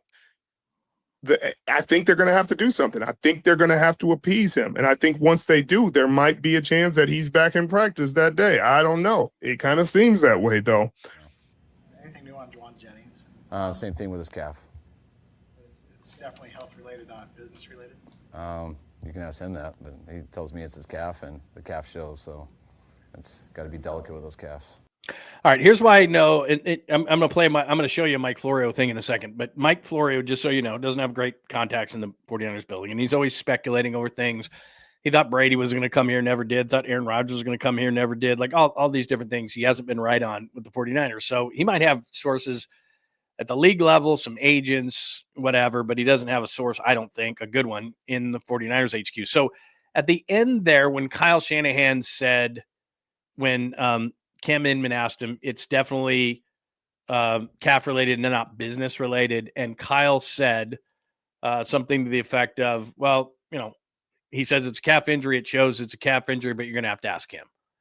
Well, he's injured, so we can't ask him. And Kyle knows that. But I think just knowing Kyle's personality, it's kind of tongue in cheek. We're telling you it's a calf. You're basically saying I'm lying. Go ask him then. I mean, that's kind of how Kyle does it. Been around him enough since he was hired in 2017, talked to him many times. You can read his body language and kind of the way he does things, and he's kind of smart alecky in that way. So I think he was just like, well, I told you what I told you. It's a calf injury, and if you don't believe me, go ask him, which he knows you can't. So then on PFT today, Pro Football Talk, this is Mike Florio. He says it could be a combination of health and business. If Jennings was happy with his contract, maybe he'd push through it. Because he isn't happy with his contract, he isn't. So first of all, let me stop there. Because Richard Sherman said this even on his podcast. You don't mess with calf injuries. If it is a true calf injury, it probably takes 2 to 4 weeks, depending on how severe. He had this in OTAs. That was a fact before I even started talking about the contract. You don't push through calf injuries. So maybe he'd push through it. So he's inaccurate there. Jennings in the second year, blah, blah, blah, blah, blah. Contract light, blah, blah, blah, blah, blah. Last year, Jennings, 77 for 975, blah, blah, blah, blah. And then he says, with Ayuk recovering, Debo gone from a torn ACL during the 20-minute, Jennings seems to merit an increase. He may not be doing much until he gets one. So in other words, he is buying into the fact that maybe Jauan Jennings is faking it. Now, look, I'm not saying 100% he's not, but I'm not saying it based on what Kyle Shanahan said. And Florio's kind of suggesting that, Kyle said, go ask him. So maybe he opened the door there. I don't think he opened the door. I think it's just him. That's the way he answers questions. So that's how I'm looking at that. Now, Richard Sherman may know something. He's got contacts around the league. He was at practice yesterday. He talks to guys. He did the podcast before he was out at Niners camp. That was later in the day. And I'm sure that was pre-recorded a day or two ago. So he hadn't talked to anybody in the Niners, and he probably did. And he probably found out. And he probably saw Jauan. So who knows? I knew a couple of weeks ago in talking to some people that they were working on something, that it wasn't going to be a 1-year deal. He's only making this year, I think, 9.75. So yeah, they were working on something that I had heard was a 2-year deal in the range of about $12 million per. They weren't going to go beyond 2 years, but they were going to give him more than 1 year. And so that's what the track that I heard that they were on. And then I haven't heard anything in a couple of weeks. So it's very possible that he could be going, yeah, sorry, I'm not going to do it. But to say that he doesn't have an injury, Kyle just said it shows. In other words, they looked at it and it's legit. And calf injuries, I told you this early in this calf thing, and maybe it's not this, but calf sometimes all of a sudden turns into an Achilles. So they're just not going to mess with it. So if it was a different kind of an injury, this, that, which, a typical injury that might be a fake injury, a knee tendonitis or something, or sore this or that, or a bruise, or there are certain things that are code words for that's not really an injury, but it is. Calf usually isn't one because they do linger and they do take time. And at this point of the season, and it hasn't even started, you're not going to take a chance on a guy. Jauan Jennings is not a rookie. He can come in and play with like Bosa did, right? Bosa a couple of years ago signs the contract, that week plays. Jauan Jennings can do that too. Like if Jauan Jennings had this calf injury up until like the final week of camp, he'd be playing week 1. So it's not like, oh man, he's missing all this practice time and he never throws with Brock. They're fine. So I'm not worried about it. I'm not worried about the Jennings situation. Officially, I'm not worried about it. Number one, I don't think he's faking it. And number two, I'm just not worried. I just don't think that there is an issue there. So anyway, there you go. All right, let me answer some questions before we get to the NFL wire. And that's just basically taking a look around the NFL, kind of widening out the lens a little bit. And a couple of things have to do with, we'll hear from Sean Payton. We'll hear from Jerry Jones. We'll hear from Sean McVay is an interesting one. We'll hear from Sean McVay in here as well. And plus Hard Knocks started tonight. So we'll get into that conversation in just a second as we take a look around the NFL wire. But one thing I heard, I saw people talking about in the chat room. And again, you can hit me up with the super, or I'm going to look through some of these and discuss them in the chat room at John Lund Unleashed on YouTube. Guy Haberman, who's a really good friend of mine. I worked with Guy at 95.7 The Game years and years ago. I had a successful podcast with Middlecoff, and he's been a friend of mine for over 10 years. I saw that he's going to take the place of Papa in the preseason, and I couldn't be happier. This dude, from the minute he came from Fresno to the Bay, is and has been a professional. He's great. He's funny, great personality, but when it comes to play-by-play, the guy, I think he's massively underrated. So he's going to do those broadcasts with Tim for the preseason.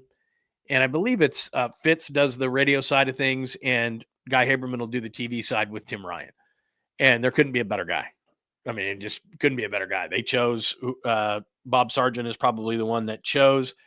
He is the director of broadcasting of the 49ers and another friend of mine, and couldn't have done a better job in choosing a guy like Guy Haberman. Dude is awesome. I mean, he's just awesome. His play-by-play is awesome, but he's even better as a person. I consider him a good friend of mine. He's been on the podcast before. We're going to try to get him back on here soon to congratulate him on that. But he's an awesome guy. I mean, just Guy Haberman's an awesome guy, and you'll dig watching him on TV. So he's going to do the preseason game starting with Saturday night's game against Denver. And I'm sure I'll see Guy on Thursday because he's getting ready for the game. So anyway, that's very cool that Guy Haberman is going to do that. So what other questions do we have before we go NFL wire around the NFL? Hi, Danny. It's good to see you, my friend. Great to see some names that were hitting us in the morning show, and it's good to see some new names that we have not seen before. Hi, Big Brick. It's good to see you. Again, any questions, comments, thoughts on training camp so far? camp battles as the first unofficial depth chart comes out, but it's not a good one. It's not even close. There's like guys sitting on third string that are not third string. Upton Stout is not your second string nickel behind Trey Brown. I can tell you that. So it's not very accurate, to be completely honest. And like I said, this is not a Kyle chart. This is not a Lynch chart. This is not a Niners chart. It's somebody you just don't hear. The 1420 says, pay the man. You're talking about Jauan Jennings. Look, I'm not saying they shouldn't pay him. And I told you this right when this Jauan Jennings thing started. I do think it's a calf injury. It could be a combination of things, but I do think it's a calf injury. Doesn't mean they can't negotiate while he has the calf injury. I'm a little surprised that something didn't get done because remember, last year Trent Williams held out. Christian McCaffrey asked for a few more bucks. They got those things done. Ayuk got done, even though it was kind of the last second. But if Jauan Jennings, I think it's only fair. Now, if Jennings is asking for what they just got rid of Debo for, and they're eating all this money, like I told you, if he's wanting like $20 million a year, Jauan Jennings is not getting that. If he wants to do something reasonable, to say, I think it's $7.5 million that he's making this year. That the $7.5 million, you're right, because you're going to be our pseudo number one wide receiver with Brandon Ayuk out. If you want more, yeah, that makes sense. And we'll do you like 2 and 24, something like that. I think that's a fair number. And I had heard that that's kind of what they were doing, but I could be wrong. By the way, I did not mention before I go to that Dre and Huff return. We'll get more into that tomorrow. And I'll tell you the story because I want to get to NFL Wire. I'll tell you the story about Dre tomorrow night. I'll tell you the story about what happened with Dre and the Niners tomorrow night. So we'll get into that conversation plus HUFANGA and the whole offseason. We'll just kind of use that to talk about the offseason, the guys they lost and all that kind of stuff. So we'll do that more tomorrow. But anyway, let me make sure that we don't have any more questions on the Niners before we get to the Wire. Anything else? Hi, Philip. It's good to see you. Let's see. All right. Let's do it. Let me get to the music. I just made this today, though. Look at this. This is very fancy. It's time for a look at the NFL stories making headlines. It's the NFL Wire on John Lund Unleashed. All right, so what we'll do here is we'll widen out the lens because there's a lot of Niners news in camp, but you want to stay up on the rest of the NFL, especially when it does affect the 49ers. So we're going to hear from Sean Payton, how they're going to handle these practices in the game. We're going to hear from pretty Sean McVay. We're going to hear, we're going to see a little Hard Knocks, and we're going to hear Jerry Jones and talk about Micah. So let's hit you around the NFL with the NFL Wire. Here first is Sean Payton, head coach of the Broncos. This is Mike Silver asking him the question, by the way. And he's asked about how he's going to handle these practices with the Niners and if he's going to play his players, first stringers, on Saturday night. I know Kyle isn't. Here's Sean Payton from Broncos training camp. We'll meet. We travel Wednesday night. We'll probably meet tomorrow night to discuss the roles. I'll speak with Kyle between now and then. We've already got the format of the practice laid out. We've already got the itinerary laid out until next Tuesday. So, with regards to the game or practice? Well, both, because when doing practice, yeah, not so much. There's this feeling that, if I practice them a bunch, then I'm not going to play them in the game. We're playing guys in the game.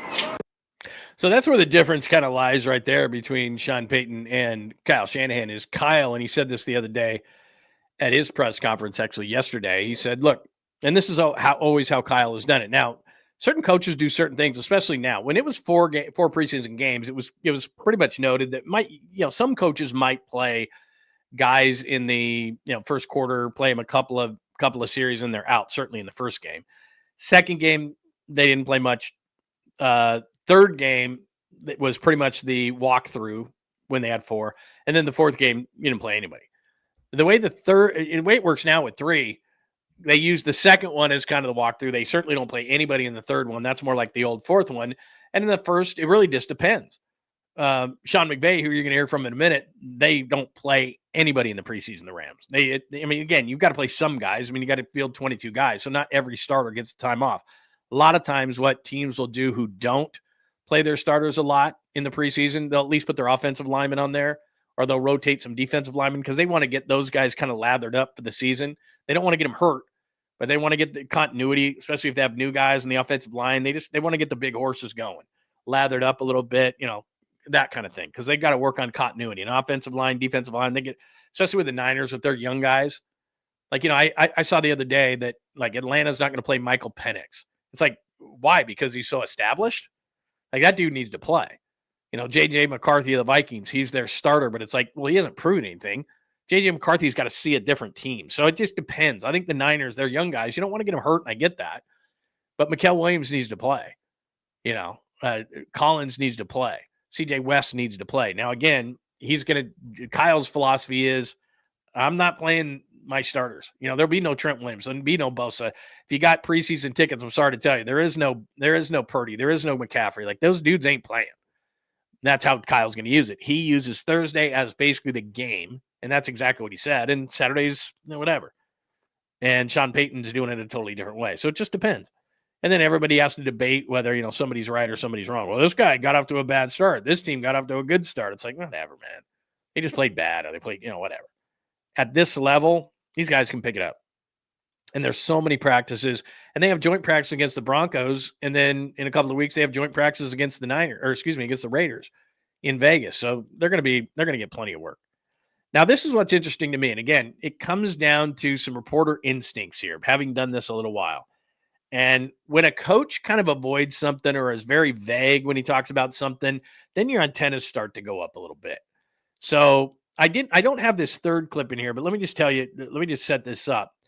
So Sean McVay today is asked about Matthew Stafford. And then after the two questions about Matthew Stafford that you're going to hear, who's got a back problem right now and isn't practicing, there's a third question that I cut out. And I can just tell you about it. And it's about Jimmy Garoppolo, of course, the former Niners quarterback, and he's the backup in L.A.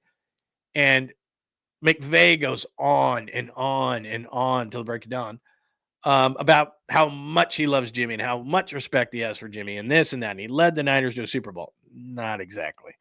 He was in the game and he played in it. He didn't lead them. Just because you're a quarterback doesn't mean you lead them to the Super Bowl. Their defensive line led them to the Super Bowl, but whatever. Semantics maybe. But he's talking up Jimmy Garoppolo. So I'm going, okay, why is he talking up Jimmy Garoppolo and being so evasive on the questions about Matthew Stafford? Does this mean that this Stafford thing could really linger? Because remember, a couple of years ago when Stafford's 36, he wasn't exactly right and the Rams didn't have a good season. When he's right, the Rams are tough because they got enough offensive weapons. Like I said, they're always going to score with McVay around, and defensively, they've got a bunch of young, good players. So they're probably, I think they're the favorites in the NFC West. But that is unless Matthew Stafford can't play. So you give me your feel on this when I play McVay here. It's a little weird, which is for Niners fans. I don't wish injury on anybody, but for Niners fans, this is kind of good news. No, just because he'll be doing a workout on his own during that time period, and so he is able to do a little bit more, which is good, and things are progressing well, but he won't take part in the jog through because he'll be doing some other stuff during these workouts on his own. What do those entail? You'll have to ask Reggie Scott a little bit more particularly, but it's really just kind of it's static throwing. It's some of the unloaded running on the treadmill. Sometimes it might even be walking. He's able to do a little bit of lighter cardio and able to do some good core work, but it's more just functional strength surrounding the area while making sure that you don't do anything to set yourself back based on the trajectory that he's doing. But we are looking forward to getting him and easing him back into football, hopefully, in the near future. I mean, these coaches are so good at being evasive and evading these questions. He just said basically, he didn't say anything. Stafford's working out. He's not with us. This, that. He's had a back problem before. I mean, you don't have to be, Inspector Clouseau to realize that there's something going on. I could be wrong, and Stafford could be back in week 1. But as you look at the NFC West right now, and again, we'll see this. Arizona's not ready to be a contender. I think Seattle's going to have a really good defense. Remember, Mike McDonald's their head coach, second year. Ran that Baltimore defense that gave the Niners so much trouble. He's a good defensive coordinator, and they keep adding to that defense. They're going to be good defensively. Offensively, I don't know. It all rides on the shoulders of Sam Darnold. And I remember Sam a couple of years ago, as the backup quarterback. So I don't know. He had a good year in Minnesota. When you have Justin Jefferson and TJ Hawkinson, and they got a hell of an offensive system in Minnesota, and Jordan Addison and all those guys, pretty good offensive line. You can look pretty good. Darisaw protecting your blind side. You can be pretty good. So he was good. They beat the Niners. He hit Jefferson on that long pass. Darnold was good last year. Can he do it again in Seattle? They don't have nearly the weapons. They let go of DK. They let go of Lockett. They didn't have much of a running game. They always have a shitty offensive line. So Mike McDonald and the Seahawks are going to have a good defense. Offensively, I'm just not sure if Darnold's good. And I know they got Cooper Kupp, who's a little bit older. Smith and Jigba broke out last year. They got this kid Arroyo from Miami that's a really nice tight end. They could, but it's all going to be on the shoulders of Darnold. So they're going to be there. They're a pain in the ass to the Niners. And then there's the Rams, who should be, I'm sorry, but they should be the favorite in the division. And so I look at them, and I still think the Niners make the playoffs, but because of the bad schedule too. But, if Stafford's not playing and Jimmy's playing, all bets are off. And that's just how it is. We know that here. All bets are off. And Jimmy was terrible with the Raiders. I mean, he was awful. So I know that McVay's McVay, and he can, do some things. And they've got Puka Nacua, and they've got Devontae Adams now, and they have Kyron Williams, and they have guys. There's no doubt. They have guys. But if Jimmy's running the ship instead of Matthew Stafford, that is a massive downgrade. There's nothing to say about it. Matthew Stafford, when healthy, I think, you got the top 4 quarterbacks, and we all know who they are. And then you start having a debate of who's number 5. If Matthew Stafford's healthy, he's probably number 5. I mean, he's that good. And we know that. It's LA, I get it. But let's, if we're being honest, and he's on his game and healthy, he's right there. And let's just say, to be nice, Jimmy's not. All right, this happened tonight. I haven't watched this, but it is back. And I just want to ask you a question about it real quick. The best thing that you can do between a quarterback and receiver is have that open line of communication, understanding each other's expectations of when I'm thinking of releasing a ball or where he's expecting that ball to be, and then going out there and trying to marry them up. What's that?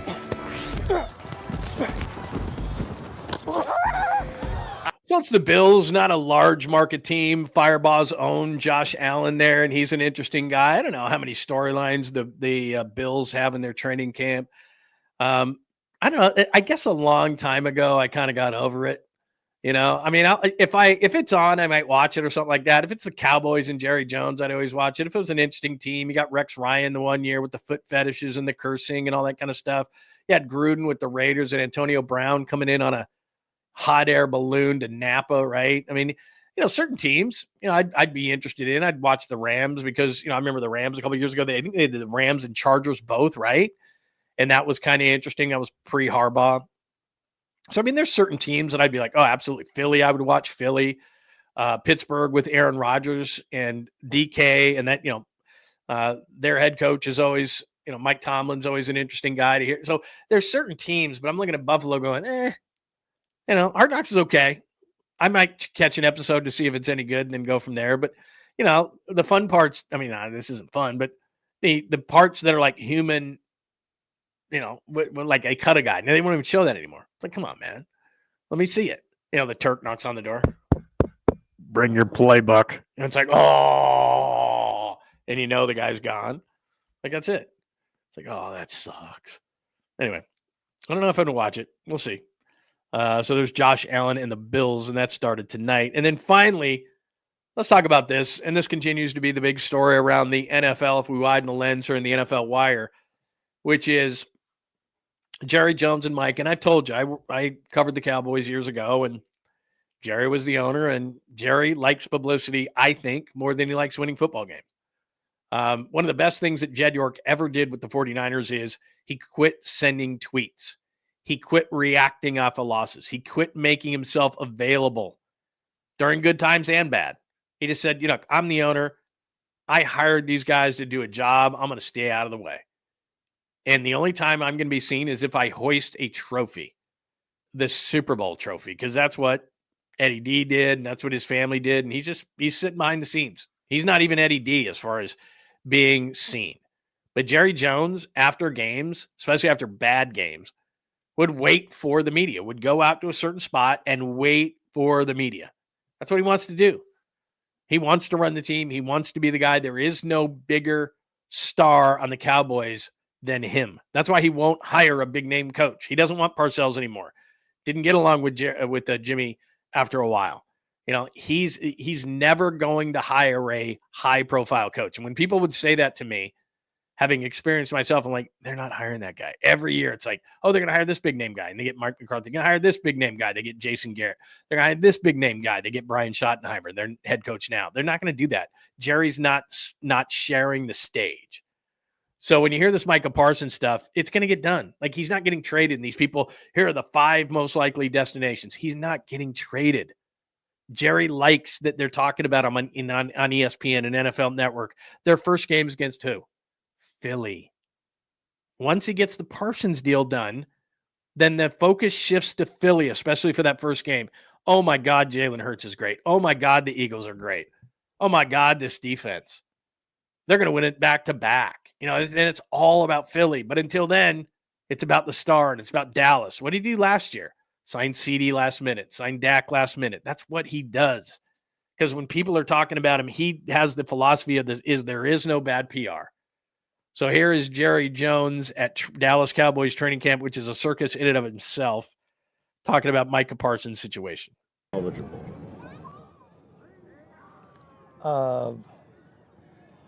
I think the relationship is what it is. What y'all don't know is what I offered him. And it's a hell of a lot more than you think I did. When you're guaranteeing somebody almost $200 million, that's sensitive stuff. When he put out the note yesterday saying he'd asked for a trade, did that make you angry? Not a bit. The deal, the offer you had in March, the meeting of the minds, is that still on the table? Micah took it off. He took it off, so it's not on the table. He took it off. No, he took it off. I'm just saying he took it off. Future, I wouldn't be standing here with you if I didn't think we had potentially had a great future with Micah. Is this fun for you? What? This whole ordeal? Well, I've chosen to do this for my life, and this is important to me. Don't lose any sleep over it. So just to be That's clear, the one thing I would say to our fans. Don't lose any sleep over it. That's just Jerry. He just told you it's getting done. A reporter asked him, is this fun for you? He didn't say no. He said, this is what I've chosen in my life. He didn't say, no, this isn't fun. And he stands there forever. You want to keep asking him questions? He'll stand there forever. He loves it. He laps it up. He can't get enough. That fuels him. Like, it's just like, it's just like, give me more.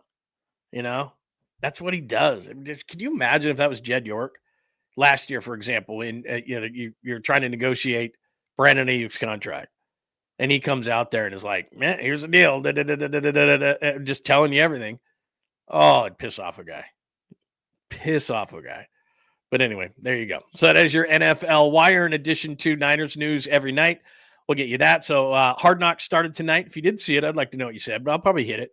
And it's the Bills. I'm not overly excited. Jerry Jones on Parsons' situation. You saw Kyron Williams, by the way, got a new deal for the Rams, and Matthew Stafford's injury, something to keep an eye on. In addition to, we played you a little bit of head coach of Denver, Sean Payton, who's going to have a little bit of a different way that he's going to approach these practices and the game on Saturday. He says some Broncos are going to be playing in that one. Some starters. Kyle Shanahan's going to play as few as he possibly can. So there you go. That's we're caught up on everything. And people are asking about the sweet, clean, family-friendly caboose pistol. We're not going to lose that. So we're just talking football. We're talking tons of football, but we are not going to. And if you're a regular on the show, if you're not a regular on the show, you're in for a treat. We always do this to end each show. It's the sweet, clean, family-friendly caboose pistol. John Lund Unleashed presents the caboose pistol. Wedged in the crack of her buttocks. Somehow, someway, Lundo thinks this is the best way to leave a final impression on you for the day. The old caboose pistol, everybody has one. Did you say caboose pistol? I know some women who could hide a machine gun in there. Yeah. Leave me out of this, you weirdo. Here's John. All right, so it's the strange stories of the day. I've got a good one for you. Just look at this guy. Naked man wearing only a, balaclava and plastic clogs, which, by the way, the clogs, I can't get past it, that they're still, I know there's a naked, gross man right there, but I just can't get past those, that people actually buy those things. Like, it's just unbelievable. Like, whoever the CEO is or the inventor who made billions and billions and billions of dollars off those things, Probably what they're called, but they're terrible. And I wouldn't buy them if they were the last shoes on earth. But anyway, that's not the point. Naked man, balaclava and plastic clogs and carrying sex toy on stick terrifies European tourists. And there's a picture of the man right there. That is terrifying. There's no doubt about it. So then, of course, I asked AI about it, New York Post, and it says this: the incident near Slovakia involves a man engaging in naturism. It is a practice with roots in European counterculture movement since the 1920s, where individuals seek freedom through nudity in nature. Though this case is complicated by the addition of the balaclava, a sex toy, suggesting this is a possible blend with his fetishistic behavior. So there you go. There is the man. It's just the fetish. And what was funny is when I read this, let me show you the guy again. Let me get off the stage. I'm going to have you look at him for another minute because this has to do with this kind of story. I don't know what the mask is all about, though. Like, why are you walking around masked? I mean, you're not going skiing. You're not robbing a bank. I mean, I don't know exactly what you're doing. He could use a couple of sit-ups. I'll tell you that right now. I'm not getting naked if I'm that guy. So I got a story for you. So when I first got divorced, I don't think I've ever told the story in the air. When I first got divorced, I met a girl and we were dating a little while, and then she was into nature and all these different things, and it was cool, it was fine. And one day she said, well, I don't, this after like maybe a month, 3 or 4 dates, 5 dates maybe. She says, I got to tell you something, since we've dated like five times, that I'm a nudist and I go to a nudist colony, and it's kind of a big part of my life, and so what would you think if we're going to continue? Basically, if we're going to continue this relationship, you have to be good with going to a nudist colony. And I was like, yeah, I don't know if I'm wanting to go to a nudist colony, man. I don't know if that's my bag. And so shortly thereafter, that relationship was disbanded. But yeah, I was thinking to myself, because the thing is, here's what you think. And I've told this story in the air before. So, okay, let's get this guy off the stage, because I just don't think that's really going to work long term. I mean, you get the idea. But you have this vision of like a nudist colony, right? And it's going to be all these, like in a movie or something, like all these hot girls and good looking guys who are in shape. And it's not that. It's not that at all. And think of the naked bike race. I've talked about this, the naked bike race that's nationwide, but I've seen it in San Francisco before. And again, you're thinking to yourself, oh, a naked bike race, that's going to be great. A bunch of in shape people on bikes, and it's going to be hot. And it's like, no, it's not. It's not. It's a bunch of, like, they don't care. Like, it's a guy like that. Like, nudist colonies, I hate to do this to you again. What happened to my mouse here? I hate to do this again, but that's what the kind of people are there at nudist colonies. Right there. That guy. Like, that's what a nudist colony looks like. Basically, he is the dictionary definition of what a nudist colony is. So I'm not down with that. And that's what they look like. That's what the naked bike race looks like. That's what nudist colonies look like. Now, this girl was pretty and everything else, but I'm just saying, like, by and large, when you go to like a nudist colony or something, that's what it is. I mean, that guy right there. So there you go. That is your sweet, clean, family-friendly caboose pistol to end every show. You're up in Tahoe doing a little sun tanning, were you?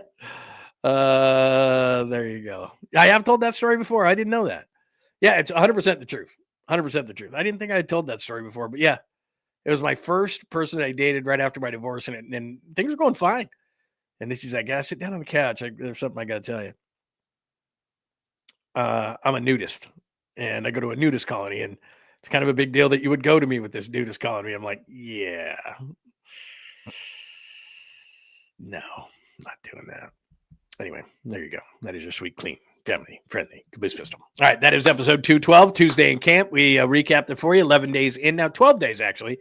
Still need to learn. I gave you tonight the depth chart, which didn't mean learn anything off the depth chart. Kyle and John have nothing to do with that, so it's no big deal. Dre and Huff will get more into that return because they're off tomorrow. We'll have a guest on the show tomorrow night as well. I'm not at liberty to speak of that person yet, but we will have a person on the show at 7 o'clock tomorrow on John Lund Unleashed. SALEH spoke tonight. 𝐬𝐿𝐵𝐼𝑛𝐬𝐜𝐵𝐿𝐼 and Martin too. Bosa's soreness, if they say it's not a problem, I'll say it's not, but that is 3 consecutive days.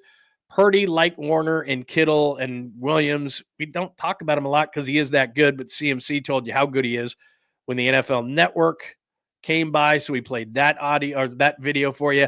Then we got you out to the NFL Wire, which we'll do every night. Hard Knocks started tonight. Jerry Jones on Parsons. You saw that video.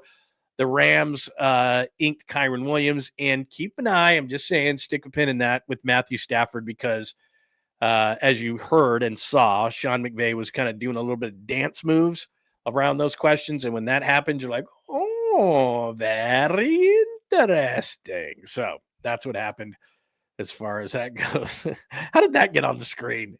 The blur the size of a dime. Anyway, there you go. Yeah, guest. I had Mike Pereira on the other day. I had a guest. I had Mike Pereira on the other day. You can see that at John Lund Unleashed.